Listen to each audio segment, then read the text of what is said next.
Innal hamdalillah nahmaduhu wa nasta'inuhu wa nastaghfiruh wa na'udzu billahi min sururi anfusina wa min sayyiati a'malina. May yahdihillahu fala mudhillalah wa may yudlil fala hadiyalah. Asyhadu an la ilaha illallah wahdahu la syarikalah wa asyhadu anna Muhammadan abduhu wa rasuluhu amma ba'du. Ikhwatu iman yang dirahmati oleh Allah Subhanahu wa taala. Salah satu hikmah disyariatkannya saum di bulan Ramadan yaitu menahan amarah, mendidik kita untuk bersikap sabar dan menundukkan hawa nafsu dunia. Dan ini Rasulullah SAW pernah menyampaikan dalam hadisnya, man sabahu ahadun aw qatalahu falyakul inni shaim. Kalau ada orang yang mengajak kita untuk mencaci maki, kalau ada orang yang mengajak kita untuk berkelahi, maka katakanlah inni shaimun, bahwa saya ini sedang saum. Dan itu ikhtiar kita untuk bersikap sabar dan menundukkan hawa nafsu. Dan sabar ini memiliki efek yang luar biasa. Kenapa? Karena sabar ini yang akan mendatangkan pertolongan dari Allah Subhanahu wa taala. Dalam surat Al-Baqarah ayat 153, Allah Subhanahu wa taala menyampaikan, ya ayyuhalladzina amanu ista'inu bis-sabri was-shalat innallaha ma'as-sabirin. Wahai orang-orang yang beriman, mintalah pertolongan kepada Allah dengan menggunakan sabar dan menggunakan salat. Innallaha ma'as-sabirin, karena Allah bersama orang-orang yang sabar. Nah, kalau kita melaksanakan saum dengan benar-benar, maka itu akan melatih kesabaran kita. Kalau kita sudah terbiasa saum di luar bulan Ramadan, apalagi di bulan Ramadan, maka seharusnya kita mampu bersikap sabar atas segala permasalahan yang menimpa kita. Dan untuk lebih jelas lagi, kita bisa melihat bagaimana Rasulullah SAW menyikapi permasalahan yang dialami oleh Rasulullah, yang dihadapi oleh Rasulullah. Para sahabat pernah bertanya kepada Rasulullah Shallallahu Alaihi Wasallam, ya Rasulullah, hal ata alaika yaumun kana asyaddun alaika min yaumin Uhud. Ya Rasulullah, pernah tidak ada satu hari, satu waktu yang engkau mengalami waktu itu begitu berat selain pada peristiwa perang Uhud? Karena kita tahu bahwa pada perang Uhud Rasulullah itu terluka, gigi gerhamnya bahkan sampai copot dan berdarah. Nah, para sahabat berusaha untuk mengulik, berusaha untuk mengorek-ngorek lagi. Ada tidak peristiwa yang begitu berat yang dialami oleh Rasulullah Shallallahu Alaihi Wasallam? Kemudian Rasulullah menyampaikan, ternyata ada satu peristiwa yang begitu berat di mata Rasulullah Shallallahu Alaihi Wasallam, yaitu ketika beliau mendatangi para pembesar Thaif untuk meminta perlindungan setelah sebelumnya dua pelindung Rasulullah SAW akhirnya diwafatkan oleh Allah Subhanahu wa taala, yaitu Siti Khadijah istrinya dan Abu Thalib pamannya. Ini merupakan dua pelindung Rasulullah SAW. Kalau Khadijah itu pelindung di dalam rumahnya ketika Rasulullah mengalami ujian, cacian, dan ketika pulang ke rumah membawa beban itu, ketika bertemu dengan Khadijah semuanya menjadi hilang, sirna. Dan Siti Khadijah juga menyambut Rasulullah dengan semangat, dengan penuh positif, hal-hal yang positif. Akhirnya Rasulullah rasa sedih, rasa gundah gulana hilang ketika bertemu dengan Khadijah. Dan tidak hanya kasih sayangnya yang dicurahkan oleh Khadijah, materinya pun sama dicurahkan oleh istri Rasulullah Khadijah. Semuanya diserahkan untuk kemajuan dakwah Rasulullah SAW. Kemudian ada paman Rasulullah, Abu Thalib. Abu Thalib ini pelindung Rasulullah dari luar. Ketika ada orang-orang kafir Quraisy yang berusaha untuk menyiksa Rasulullah, Abu Thalib berada di garda terdepan, sehingga orang-orang Quraisy tidak bisa menembus Rasulullah SAW.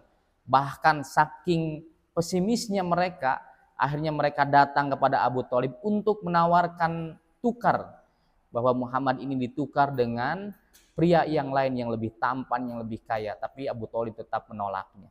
Dua pelindung itu kemudian Allah wafatkan.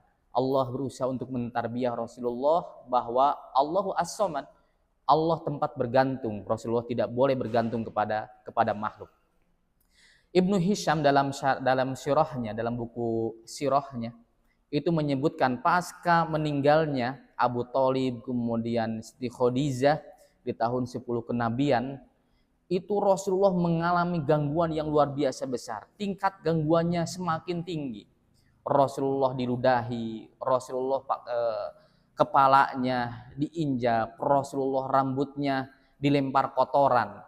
Bahkan ketika pulang ke rumah kotorannya masih ada, kemudian dibersihkan oleh putrinya, dan putrinya sambil berlinang air mata.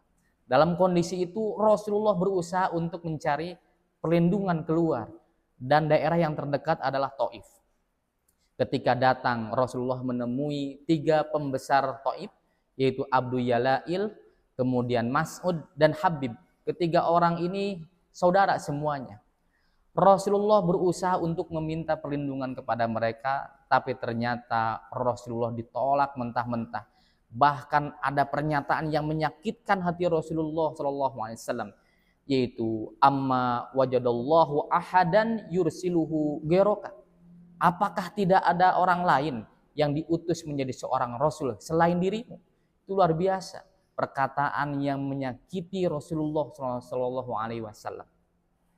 Dan tidak hanya itu, ketika ketiga saudara pemuka suku Thaif ini mulai mencaci Rasulullah dan mulai menghasut warganya untuk mengejar Rasulullah, menyiksa Rasulullah, melempar Rasulullah. Akhirnya Rasulullah kemudian berlari dan akhirnya mampu menghindari dari kejaran mereka dan bersembunyi di sebuah kebun. Dalam kondisi itulah kemudian malaikat Jibril turun datang menemui Rasulullah Shallallahu Alaihi Wasallam. Maka malaikat Jibril ini menyampaikan, faqala innallaha qad sami'a qaula qaumika laka wa ma ruddu 'alaika wa qad ba'atsa ilaikal jibal lita'muruhu bima syi'ta. Bahwa sesungguhnya Allah sudah mendengar bagaimana cacian kaummu dan bagaimana kaummu menolak dirimu. Wa qad ba'atsa ilaikal jibal lita'muruhu bima syi'ta. Dan Allah mengutus bersamaku ada 2 malaikat penjaga gunung. Kemudian malaikat penjaga 2 gunung ini menawarkan kepada Rasulullah, ya Muhammad, in syi'ta an atbiqu alaihim akhsyabain. Ya Muhammad, kalau engkau menginginkan, aku akan tumpahkan 2 gunung besar akhsyabain ke daerah Thaif. Nah, bayangkan dalam kondisi tubuhnya terluka, hatinya juga terluka, ditawari sebuah tawaran yang luar biasa, tawaran yang instan untuk memusnahkan mereka seperti umat-umat terdahulu. Tapi disinilah kita bisa melihat bagaimana tingkat kesabaran Rasulullah Shallallahu Alaihi Wasallam. Kemudian Rasulullah menyampaikan, bal arju ayyukhrijallahu min aslabihim may ya'budullaha wahdah wala yusyriku bihi syai'an. Tidak perlu, bahkan aku menginginkan bahwa Allah ini mampu melahirkan, bahwa Allah ini mampu mengeluarkan dari tulang sulbi mereka, dari keturunan mereka, yaitu orang-orang yang menyembah Allah dan tidak memusyrikan Allah. Nah, akhirnya itulah yang diminta Rasulullah SAW, padahal ujiannya begitu berat. Hatinya terluka, tubuhnya juga terluka. Dalam kondisi seperti itu Rasulullah mampu menguatkan kesabaran. Dan akhirnya kesabaran ini membawa kemenangan, meskipun harus menunggu beberapa tahun. Sampai akhirnya di periode Madinah kita akan menemukan sosok-sosok kesatria, pelindung Rasulullah yang lahir dari para penentang Rasulullah waktu dulu. Ayahnya penentang, tapi ternyata anak-anaknya menjadi kesatria pelindung Rasulullah Shallallahu Alaihi Wasallam.